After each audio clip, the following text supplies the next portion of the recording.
승무패 차차 적중 내역입니다. 12월 달도 대박 나봅시다. 금일 고양 소노 대 서울 삼성 시작하겠습니다. 소노는 정관장 상대로 3연승에 성공하며 연패를 탈출했다. 복귀가 예정됐던 이정현이 이 경기에도 빠졌지만 위닝샷 포함 경기를 지배한 오누아쿠의 존재감이 대단했다. 30득점을 기록하며 상대 빅맨과의 대결을 압도했고 전성현이 14점을 터뜨렸다. 새로운 아커 가드인 카바노는 18분 동안 12점 5어시스트를 기록하며 본인의 역할을 해줬다. 삼성은 모비스 원정에서 완패하며 연패를 벗어나지 못했다. 3쿼터까지는 나름 적전을 펼쳤지만 4쿼터에 무너졌다. 코번이 상대 골밑을 공략하며 26득점을 기록했지만 이원석의 결장 속에 국내 포워드진의 득점이 없었다. 레인과 코번 등 외인 선수들의 경기력은 꾸준하지만 국내 선수들의 부진이 끝이 없다. 소노의 승리를 본다. 삼성은 핵심 빅맨인 이원석이 종아리, 근육 파열로 인해 2주 이상 결장해야 한다. 최근 최현민이 역할을 잘해주는 소노 상대로 골 및 우위를 살리기 어렵다. 이정현은 다음 경기쯤에 돌아올 것으로 보이지만 전성현과 한호빈이 오누아쿠를 지원할 소노가 승리할 것이다. 금일 안양 정관장 대 서울 SK 시작하겠습니다. 정관장은 소노 원정에서 패하며 연패를 끊지 못했다.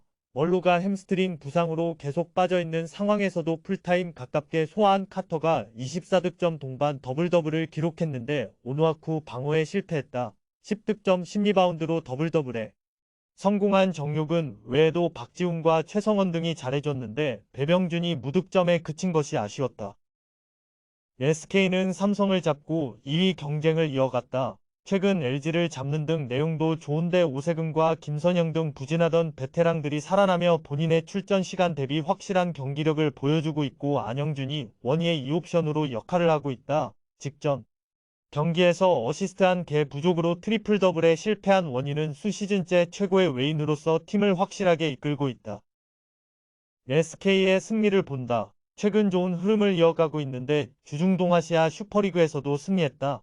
카터가 막기 어려운 원희의 집요한 페인트존 공략이 있을 것이기에 골 및 우위가 분명하다. 오세근과 김선영이 확실히 살아났고 안영준, 이 아반도와 배병준의 마크를 이겨낼 SK가 승리할 것이다. 금일 KT 손익붐 대 부산 KCC 시작하겠습니다. KT는 가수공사 원정에서 접전 끝에 승리했다. 하윤기와 베스가 다시 한번 40득점 이상을 합작하며 골밑 대결을 우위로 이끌었고 벤치에서 나선 김준환이 3점슛 3개를 성공한 것이 결정적이었다. 문성곤의 떨어지는 득점력을 커버하는 한의원의 활약도 있기에 허운의 공백이 크게 느껴지지 않고 있다. KCC는 가수공사 원정을 승리하며 7연승에 성공했다.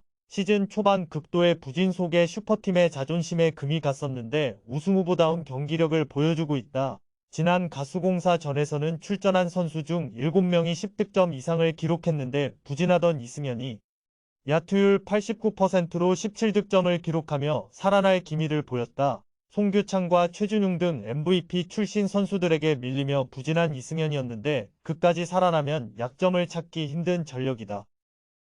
KCC의 승리를 본다. KT는 허훈의 이탈에도 정성우와 한의원 등이 맹활약하며 승수를 잘 챙기고 있다. 그러나 하윤기와 문성곤이 송규창과 최준용을 상대하는 건 부담이다. 컨디션이 살아난 라거나가 배수와의 대결에서 밀리지 않을 수 있고 허웅이 외곽을 지배할 원정팀이 연승을 이어갈 것이다. 금일 하나원큐 대 삼성생명 시작하겠습니다.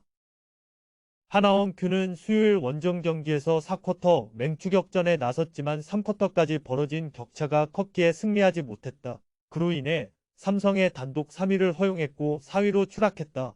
이번 홈경기에서도 패하면 승차가 벌어지기에 반드시 승리를 따내야 한다. 양인영이 삼성 원정에서 5점으로 부진하긴 했지만 신지현이 확실하게 득점에 나섰기에 이번 경기 좋은 모습을 기대할 만하다.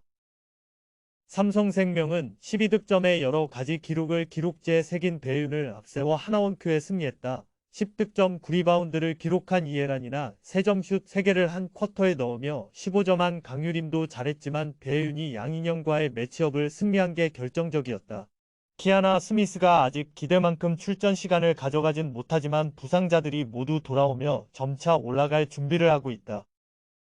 하나원큐의 승리를 본다. 배이은과의 1대1에 집중했기에 본인의 흐름을 찾지 못한 양인영이 홈에서는 잘하는 스크린과 박스아웃, 리바운드 가담 등으로 팀에 기여할 것이다. 또 양인영의 휴식 시간에는 배이은 마크가 가능한 김정은이 상대의 골 및 접근을 막아낼 것이다. 신지현이 백코트에서 공격적으로 상대 수비진을 공략할 하나원큐가 원정 패배를 갚아줄 것이다.